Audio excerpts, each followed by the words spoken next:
নির্বাচনে ঝুঁকিপূর্ণ এলাকায় আলাদা ব্যবস্থা নেওয়া হবে বলে জানিয়েছেন প্রধান নির্বাচন commissioner CEC AMM Nasir Uddin. বুধবার সকালে বর্ডার গার্ড বাংলাদেশ বিজিবির সদর দপ্তরে নির্বাচনী প্রশিক্ষণ ও মহড়ায় অংশ নিয়ে সাংবাদিকদের তিনি কথা বলেন।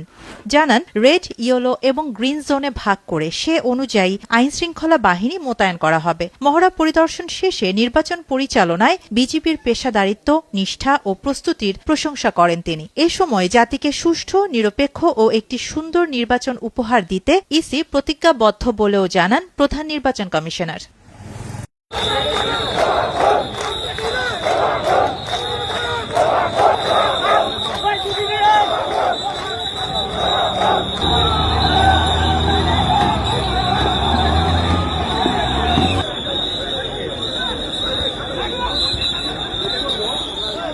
আমরা এখানে উপস্থিত হয়ে সুন্দর একটা মহড়া দেখলাম। এটা মক এক্সারসাইজ, একটা ইলেকশন সেন্টারে কি ধরনের ঘটনা অ্যান্টিসিপেট করতে পারি আমরা, ওনারা এই মহড়াটা আয়োজন করেছেন। আমার মনে হয় নির্বাচনে যে ধরনের ঘটনা ঘটে বা যেভাবে নির্বাচনটা পরিচালিত হয়, অল কনসিভেবল ডাইমেনশনস বিবেচনায় নিয়ে ওনারা মহড়াটা আয়োজন করেছেন